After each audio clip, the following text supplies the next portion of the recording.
What's up, y'all? Dennis here. Welcome back to my channel, Everyday Strength, where every day I talk about strength of body, mind, and character. Out on my 10-minute walk, and I want to do a quick review, my take on Stan Efferding's The Vertical Diet, his book.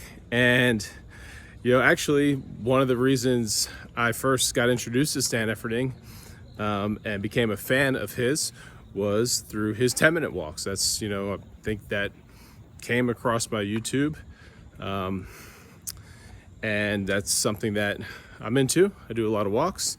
I think it's really beneficial for recovery, and the just kind of burning extra calories, mental health, all that stuff. That's not what this is about right now. Anyway, so I through that I became a fan of Stan, and obviously he's just an incredible athlete. Bodybuilder, power lifter. He's masters, and he squats heavy ass weights frequently, regularly, all the time. And it's definitely somebody I look up to and would want to emulate as far as aging in strength. I'll be 38 soon, but I hope to be living the same exact lifestyle at 60 that I'm living right now. I still want to be showing up to the gym in the morning, squatting big weights, deadlifting, bench pressing, all the things. And so I got mad respect for Stan Efferding, and I love what he's all about. He's always seemed like a genuine guy, really relatable, no bullshit, very digestible information. So I was excited when his book released to the public, and I was very, very pleased. I gave it a read through, and it's what I would say about it is it's really the basics. It really hones in on the basics. And I had heard about the vertical diet and known some people to do it, but it was kind of like I didn't know what I didn't know. It was like, what exactly are they doing? And so kind of in a nutshell, spoiler, if I had to summarize the vertical diet in one sentence, and even less, just a few words, it's red meat and rice. Red meat and rice, that's how you go vertical. And I freaking love that. Now, of course, he does have his horizontal diet, or the base diet, which focuses on a little bit more variety of foods to get your micronutrients, and I think that's an excellent strategy. And he categorizes foods as far as like acceptable, good, and great, something to that effect. Nothing, he's not trying to shame anybody. It's just like, hey, these foods are best. Put this excuse me, put this on your list. But going vertical with red meat and rice, I love this. So when I studied nutrition, I'm somebody who always wants to simplify things, right? So of course, we understand calories, right? And Stan gets into that, the basal metabolic rate, total daily energy expenditure, NEAT, all these things, right? Cool, got that. And then you have your macronutrient breakdown. You need to eat your body weight in grams of protein every day to, help your muscles and tissues recover. You got to have X amount of carbs to fuel yourself for energy, fats for hormones. Right. We got it. If you don't got that, hit me up and I'll walk you through that stuff. But, calories, macros, everybody pretty much gets this. But then you start, when you're studying nutrition, you start getting into micronutrients, vitamins, minerals, fatty acids, phytonutrients, all this stuff. And it becomes a little bit more complicated. How am I going to eat the amount of food I need? I almost said restricted there, but you only get allotted so many calories in a day. And obviously, like I just said, we get so much protein, we get so much carbs, we get so much fat. So there's a limitation on how much food we eat. How do we get all the micronutrients from them? And, so at the time, information wasn't as good as it is now, as easily accessible. And so I was kind of doing my own experiment. I'm like, okay, well, let's just go through. We'll do the vitamins and minerals. We'll start with vitamin A, and we'll just literally type into Google foods highest in vitamin A. And we're just going to go line by line, vitamin A through the B's all the way down to zinc, right? And see what foods. I figured maybe I could compile 10 foods that were always near the top and try and come up with a reasonable diet.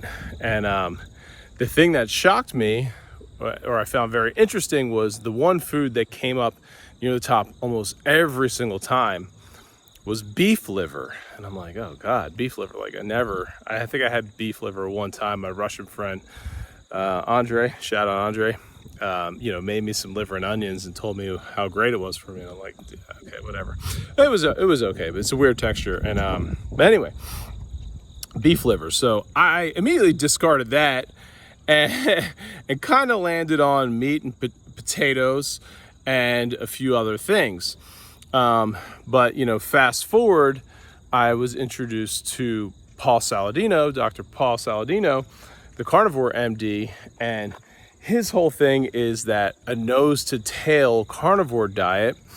Who's the other carnivore doc I've been seeing on YouTube a lot lately? I'll have to give him a shout out. I'm really enjoying his videos, and I'm just totally blanking on his name. He's also an Air Force veteran.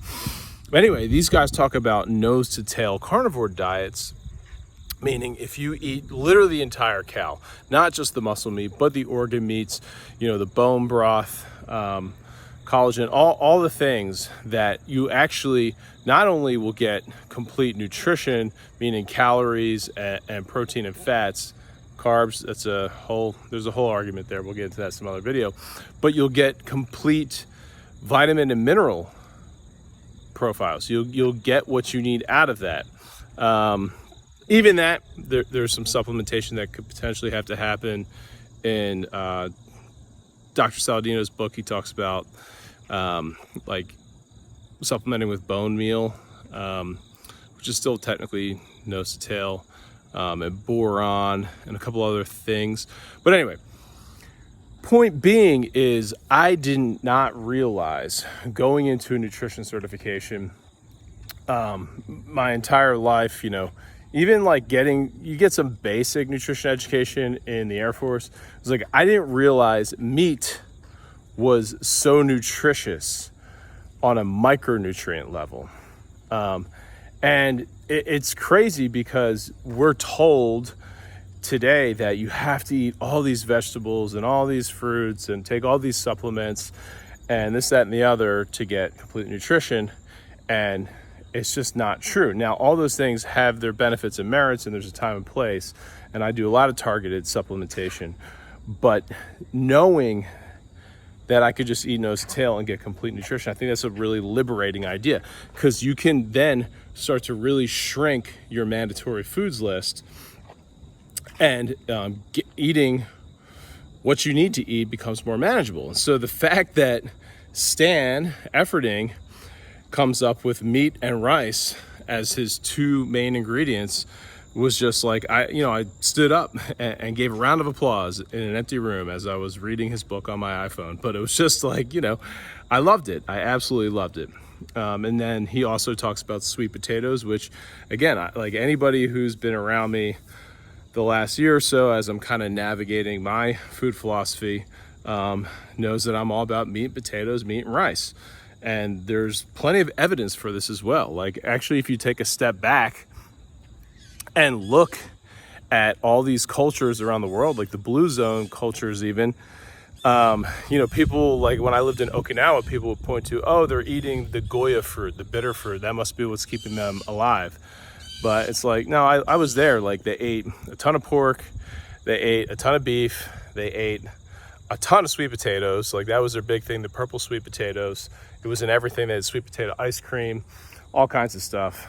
And sushi, fish and rice. you know, fish and rice, meat and potatoes is what it comes down to. And meat and potatoes, I mean, if you're Irish, like all these cultures, even like the Italians, it's like, okay, pasta, meat, but like, you know, simple carb and meat, okay? So I love that. I love that completely. Now, you saw the title and we're at 10:20 in this clip, so you earned it. Where I disagree with Stan. Now he has a chapter where he talks about basically food labeling and how misleading it can all be, and that he downplays the importance of organic and non-GMO and all that. Basically poo-poos it and says it's not important. And I disagree with that. I do agree with him that there's a lot of misleading labels. There's a lot of fuckery. You can say like, whatever, not genetically engineered. Like you can put that on your label, but you don't have the non-GMO seal. Like it's legal, but it's shady. And it happens all the time. You could say like natural, but it's not USDA organic. So these seals matter. The quality control process does matter. And what really matters is that, yes, like if you're truly eating a organic, naturally raised, grass-fed, grass-finished piece of meat, it's better for you, okay? It's going to have a much better micronutrient profile. It's going to have a better fatty acid profile, it's not going to have residues of pesticides and hormones and whatever in there, right? Like, let's just be honest. Organic is better, okay? Now, I think why Stan did that, why he said that, is he's trying to lower the barrier to entry. And I understand that point, and I agree with him there. It's like, do not, just because organic is better, don't be binary with this. It's like, all right, well, now I want to be healthy. I want to do the vertical diet. All these people are having success. Thor, all these, you know, fighters, whoever Stan's training. He's got an amazing client list. But, you know, I can't get started unless I can afford organic beef. Like, no, definitely not. Just eating any meat, any potatoes, any rice, well, I would say white rice, any fruits and veggies, just to get started is going to be 100% better than, you know, buying foods with labels. That's what I call it. Like when you look at a label and half the ingredients you can't pronounce, the other half are like sunflower oils, so seed oils and vegetable oils, processed foods with labels. These are killing you. They really are, okay? And so if you're eating where the ingredient is just one ingredient, beef, right? It's only one ingredient in beef, only one ingredient in rice, there only one ingredient in sweet potato, only one ingredient in spinach.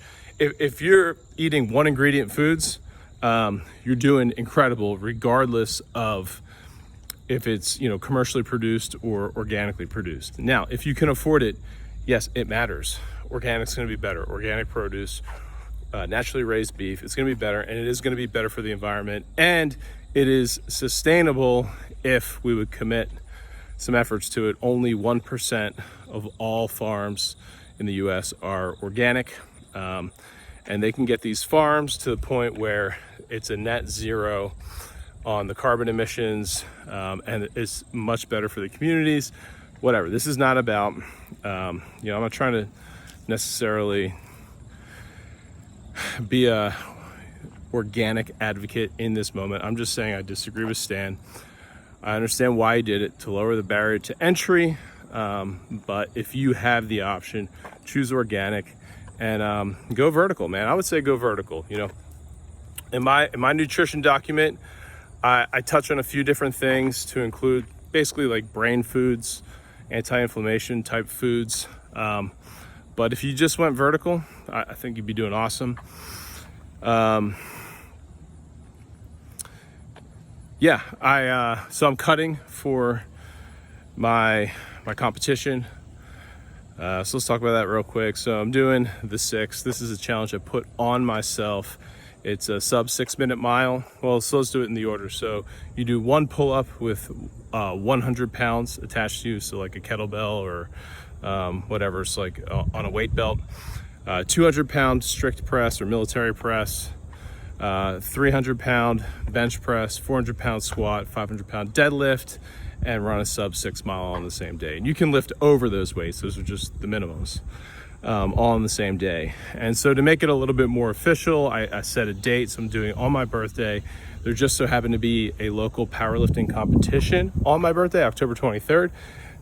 So I'm gonna do the big 3 lifts, squat, bench, dead in competition. So it's judged, so it's official, and there's no questions. So everything's going well, training's going well, I'm feeling strong. If I did some predictions right now, I think I definitely can hit those weights. I just need to, stay healthy. But the run is killing me. I'm hitting the splits and like the predictive exercises, but man, I feel heavy. So I'm trying to cut. I think I want to cut down to 198 pounds. I went up to 225 this year. As recently as just a few months ago, I was at 223, and I'm down to 212 today. And I'm gonna see if I can't get it down to 198. Now, I'm not gonna do it feeling hungry or famished or anything like that.